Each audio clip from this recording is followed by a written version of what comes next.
Olá pessoas, espero que estejam todos bem. Seguindo aqui com os nossos vídeos sobre Portugal e as grandes navegações, nesse vídeo a gente vai falar um pouco das transformações na economia e na política do Reino de Portugal, do recém-formado Reino de Portugal, que vão levar o país a ser o pioneiro nas viagens ultramarinas, nas viagens pelo Oceano Atlântico buscando novas rotas comerciais. Graças a todas as medidas e toda a formação do Reino de Portugal por Dom Afonso Henriques, seus sucessores deram continuidade a essas políticas que favoreciam o comércio. Portugal é um país de comerciantes nesse contexto. Então, entre os séculos 13 e 14, o comércio interno e o comércio externo de Portugal se desenvolvem muito.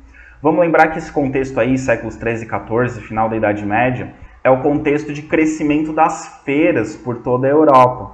E Portugal se insere nesse circuito das grandes feiras. E em Portugal existem várias feiras importantes, principalmente nas cidades de Porto e de Lisboa.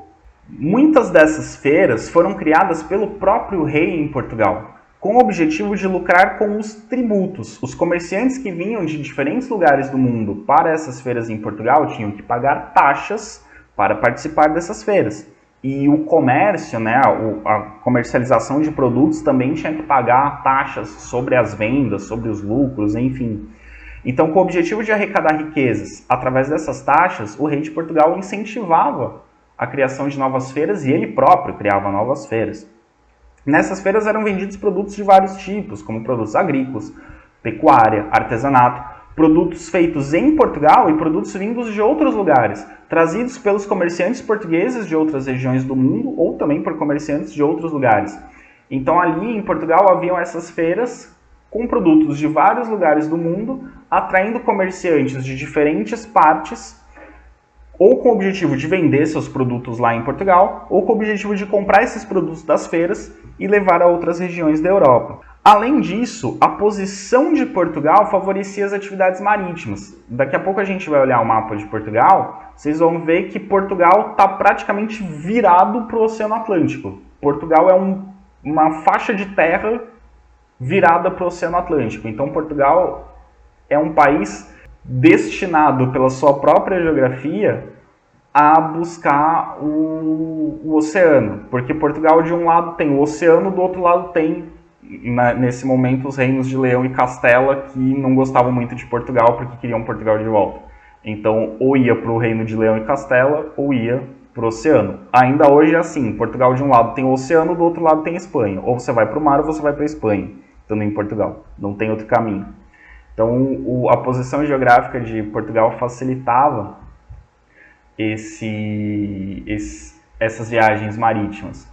E o fato da posição estratégica de Portugal virada para o oceano fazia com que seus portos fossem muito movimentados. Então, principalmente Lisboa e Porto, que ainda hoje são os dois principais portos de Portugal, eram extremamente movimentados. Tanto partidas, navios saindo de Portugal em busca de rotas comerciais, quanto navios chegando a Portugal como pontos estratégicos para se ingressar na Europa.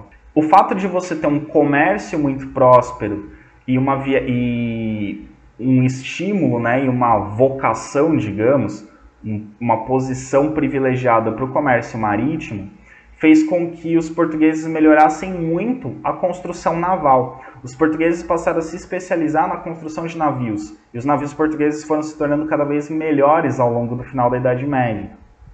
E, consequentemente, as cidades de Porto e Lisboa, além de serem importantes portos para a chegada e para a saída de mercadorias, também se tornaram importantes centros comerciais, com importantes feiras. Então, ali não era só ponto de passagem dos produtos, mas também ponto de comercialização dos produtos.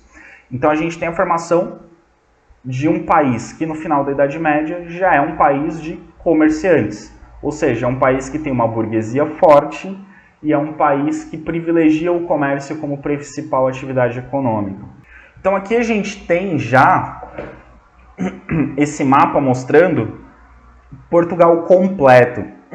Ao longo de sua história, Portugal foi, né, como eu expliquei, Portugal foi lutando contra os muçulmanos até que em 1249 Portugal expulsou os muçulmanos de seu território.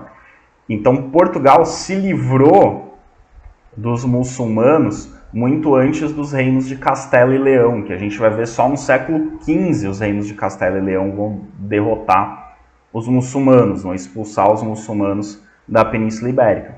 Então Portugal, muito antes do que viria a ser a Espanha, já tinha se livrado do problema dos muçulmanos. Então já estava preocupado em investir os seus esforços no comércio, em fazer expedições, não mais expedições militares para conquistar territórios, mas fazer expedições comerciais para buscar novos produtos e novas rotas.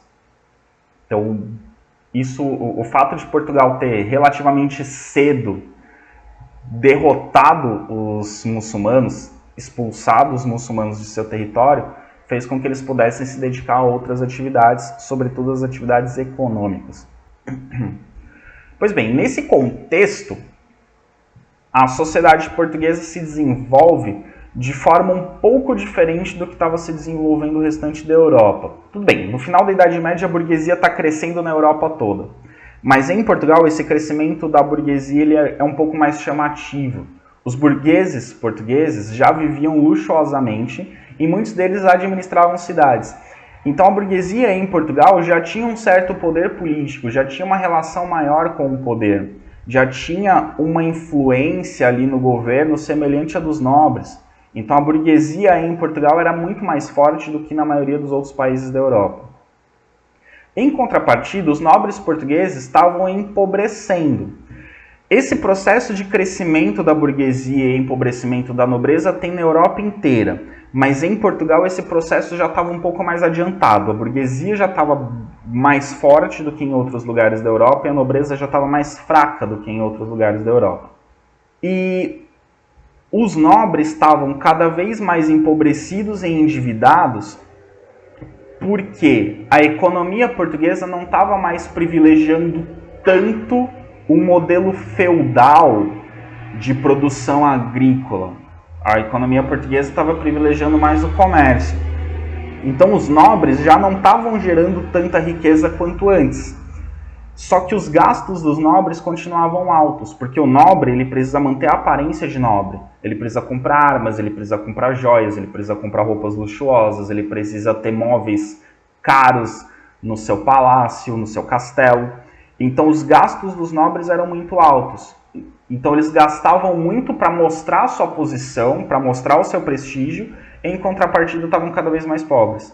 Então eles gastavam para manter a aparência de poder, mas já não tinham tanto poder assim. Por outro lado, os servos e os lavradores livres continuavam sendo explorados pelos nobres. Os servos continuavam submetidos ao regime feudal e alguns lavradores que eram livres, não eram submetidos ao regime de servidão, não tinham também condições muito boas. Então, a população mais pobre, principalmente no campo, continuava sendo explorada pelos nobres, que tentam explorar cada vez mais para manter esse luxo e essa riqueza aparente e que, na verdade, já não era uma riqueza de fato, já não era uma riqueza verdadeira. A riqueza verdadeira estava nas mãos dos burgueses, em sua maioria. E aí nós temos em Portugal, assim como em toda a Europa no século XIV, uma crise na agricultura. Então, aquelas crises do século XIV que nós vimos no final da Baixa Idade Média, elas atingem Portugal também. Primeiro, crise nas colheitas. E a crise nas colheitas em Portugal, ela tem um significado ainda maior, talvez, do que em outros países. Porque o comércio externo de Portugal era baseado em produtos vindos da agricultura. Os produtos portugueses eram produtos derivados da agricultura, principalmente. Quais são os principais produtos portugueses? Vinho, trigo e azeite. O vinho que vem da uva, o trigo e o azeite que vem das azeitonas ou das olivas. Então, são todos produtos agrícolas. E prejuízo na agricultura, problemas na agricultura, crises na lavoura, dificulta a produção desses produtos, que eram os principais produtos do comércio português. Outra parte dos produtos portugueses mais vendidos vinha dos bosques, como a cera, o mel e a cortiça.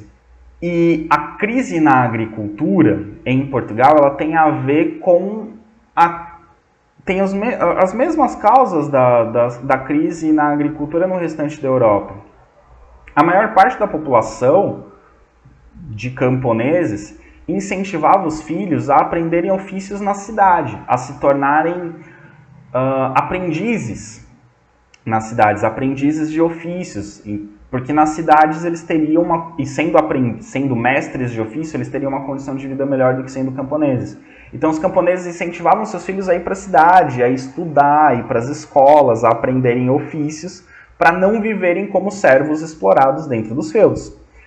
Isso fez com que a mão de obra disponível nos campos de Portugal caísse muito ao longo do século XIV. Junto a isso, a gente tem aqueles problemas climáticos que aconteceram na Europa, atingiram Portugal também. Momentos de seca mais longos do que antes, ou mais intensos do que antes, ou chuvas mais fortes do que antes, prejudicaram a lavoura. Então você tem uma crise na produção agrícola por falta de mão de obra e por problemas também climáticos. Junto com isso, em 1348, a peste negra atinge seu auge em Portugal. E a peste negra, ela matou 1/3 da população da Europa. Em Portugal, a proporção é mais ou menos a mesma. Então, a cada 3 pessoas que viviam na Europa no século XIV, uma morreu de peste negra. Então, você tem uma mortandade muito grande que faz com que a mão de obra disponível se torne cada vez mais escassa. Tudo isso vai prejudicar a produção. Para tentar fixar as pessoas no campo, para evitar esse êxodo rural, pessoas fugindo das condições ruins de trabalho ou tentando buscar na cidade a cura para a peste, o que não existia ainda, o governo de Portugal cria leis para tentar fixar os camponeses no campo, para tentar dificultar ou impedir o êxodo rural, né? Cria leis para obrigar as pessoas a permanecerem no campo, mas essas leis têm pouco resultado, já que um dos problemas da diminuição de mão de obra no campo é a morte pela peste. Então não dá para criar uma lei que proíba a peste de matar pessoas. Dá para criar leis que dificultem que os camponeses enviem seus filhos para a cidade, mas não tem como impedir isso completamente. As populações continuavam migrando para a cidade. Então você tem uma grave crise em Portugal no século XIV, causada por todos esses fatores. Em meio a essa crise, a gente tem o reino de Castela, o reino de Leão e Castela, continuando a ameaçar Portugal. Leão e Castela queriam Portugal de volta. Eles não se conformaram que Portugal virou um reino. Eles queriam que Portugal voltasse a ser um feudo. E aí, em 1383, o rei de Portugal que existia, então, que governava, então, morreu antes de ter filhos. Ele morreu sem deixar herdeiros. Quando um rei morre sem deixar herdeiros, existe o que nós chamamos de crise dinástica. A gente vai falar de algumas crises dinásticas em Portugal ao longo de sua história. E uma delas, inclusive, vai afetar a história do Brasil, mas isso são cenas dos próximos capítulos. Então, 1383, morre o rei de Portugal. O rei de Portugal não tem filhos. Temos uma crise dinástica. Quando o rei morre sem deixar filhos, tem que procurar quem é o parente mais próximo. 2 parentes do rei de Portugal reivindicam o trono. O genro do rei de Portugal, que era o rei de Castela. Né? Era uma prática comum, a gente vai ver isso ao longo da Idade Moderna, se mantém, enfim. Os filhos dos reis se casam com filhos de outros reis, para formar alianças entre os reinos. E muitas vezes eles visam o seguinte: se o meu filho casa com a princesa daquele reino, pode ser que numa crise dinástica o meu filho se torne rei daquele reino também. Então os reinos acabam se juntando. Então, o rei de Castela era genro do rei de Portugal. Eu agora não lembro se eu disse que ele não tinha filhos. Na verdade, ele não tinha herdeiros para o trono, porque só os filhos homens podiam ser herdeiros do trono, e o rei de Portugal tinha filhas mulheres. Então, uma das filhas dele se casou com o rei de Castela. Então, casaram a princesa de Portugal com o príncipe de Castela, para que, de repente, um reino se juntasse com o outro. Mas aí, no fim das contas, o genro do rei de Portugal que morreu, que era rei de Castela, queria Portugal de volta. Ele queria ser rei de Castela e Portugal. Isso faria com que Portugal se juntasse de novo ao reino de Castela. Outra pessoa que reivindica o trono foi o João. João era conhecido como mestre de Avis. Avis é uma região de Portugal. Mestre de Avis é porque ele era um nobre daquela região, um nobre de Avis, por isso ele é conhecido como mestre de Avis. E o João, ele era meio-irmão do rei de Portugal, ele era um filho bastardo do rei anterior, então ele era meio-irmão do rei de Portugal que faleceu. Então você tem o genro do rei de Portugal, que é rei de Castela, querendo ser rei de Portugal também, e com isso ele juntaria Portugal de novo a Castela, e você tem o mestre de Avis reivindicando o trono português e querendo manter Portugal separado da Espanha. Quem é o herdeiro legítimo? O genro ou o meio-irmão? Não tem nenhuma lei que diz quem seja, não tem nenhuma regra que diz quem seja. Procura-se o parente mais próximo. Os dois parentes mais próximos são esses. Como é que você resolve essa questão? Na Idade Média, normalmente eles resolviam isso na guerra. E foi isso que aconteceu. Acontece então em Portugal um evento que ficou conhecido como Revolução de Avis. A guerra entre o rei de Castela e João, mestre de Avis, pelo trono português. Quem vencesse essa guerra seria o rei de Portugal. É uma guerra, não é eles não saíram na mão, não é uma peleja. É uma guerra. Quando a gente fala de guerra, a gente está falando de exércitos. E como que esses exércitos são formados? De um lado, em Portugal, nós temos apoiando o mestre de Avis a burguesia, porque para a burguesia era muito interessante continuar sendo independente, porque o reino de Castela não apoiava tantos burgueses, o reino de Castela favorecia mais a nobreza. E Portugal tinha um contexto diferente do resto da Europa. Era um dos poucos reinos, talvez o único reino que dava poder à burguesia. Então a burguesia queria continuar sendo independente de Castela, por isso apoiaram o mestre de Avis. Os artesãos, a mesma coisa. Para eles a situação de Portugal era vantajosa, porque o apoio ao comércio indiretamente favorecia os artesãos, que produziam, né, seus produtos de artesanato que eram vendidos pelos comerciantes.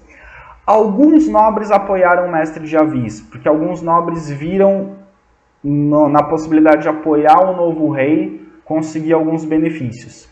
E a maior parte do povo de Portugal apoiava o mestre de Avis. O povo de Portugal se sentia diferente de Castela, então queria manter-se independente, queria manter um rei próprio. Não queria voltar a ser súdito de Castela. Então esses são os grupos que apoiam o mestre de Avis. Mas entre os portugueses também havia quem apoiava o rei de Castela. Quem apoiava o rei de Castela em Portugal? Os nobres. A maioria dos nobres portugueses, como vinha empobrecendo e perdendo poder, via na possibilidade do rei de Castela assumir a coroa portuguesa uma chance de conseguir novos feudos, de conseguir novos privilégios, já que o reino de Castela ainda tinha uma visão mais feudal de favorecer os nobres. Então, para a maioria dos nobres portugueses, Portugal voltar a ser um feudo do reino de Castela poderia ser vantajoso. Então, o mestre de Avis forma suas tropas com apoio principalmente dos comerciantes, financiado pela burguesia portuguesa e com apoio de alguns nobres e da maioria do povo. O rei de Castela tem as tropas de Castela e o apoio da maioria dos nobres portugueses que lutam do lado do rei de Castela. Na Revolução de Avis, desse conflito entre mestre de Avis e o rei de Castela, sai vitorioso o mestre de Avis. E em 1385, o mestre de Avis, né, o João de Avis, foi proclamado Dom João I, rei de Portugal. Então, a partir desse momento, com a vitória do mestre de Avis, apoiado principalmente pela burguesia, fica claro qual vai ser o foco da economia portuguesa. Agora os portugueses mais do que nunca vão apoiar o comércio. Entre as primeiras medidas que o mestre de Avis tomou como rei de Portugal, ele primeiro puniu os nobres rebeldes. Entre as punições estava confisco de bens, confisco de feudos, confisco de riquezas. E esses feudos, essas riquezas seriam redirecionados para outros nobres ou para os burgueses. Isso favoreceu a burguesia. E para a burguesia ele concedeu uma série de benefícios, leis, impostos, regras que favoreciam o comércio e inclusive deu cargos no governo para a burguesia, algo que nenhum reino fazia. Cargos no governo são coisas de nobres. Mas o mestre de Avis, por ser próximo da burguesia, por ter essa boa relação com a burguesia, que afinal de contas o ajudou a vencer a Revolução de Avis, ele concede a burgueses a possibilidade de participarem do governo, de ocupar cargos no governo. E com a burguesia ocupando cargos no governo, as medidas do governo vão cada vez mais favorecer o comércio. Isso nos ajuda a explicar por que Portugal vai conseguir fazer um comércio tão complexo e tão caro como era o comércio ultramarino, comércio através de rotas no oceano. Avançando um pouquinho na história, no século XV, começa então, com esse apoio da burguesia, o processo de expansão marítima de Portugal, a partir da tomada de Ceuta, que é uma cidade do norte da África. Falaremos desse processo no próximo vídeo para começar a falar da expansão portuguesa, da expansão marítima portuguesa, e para falar propriamente do que nós chamamos de grandes navegações. Até o próximo vídeo.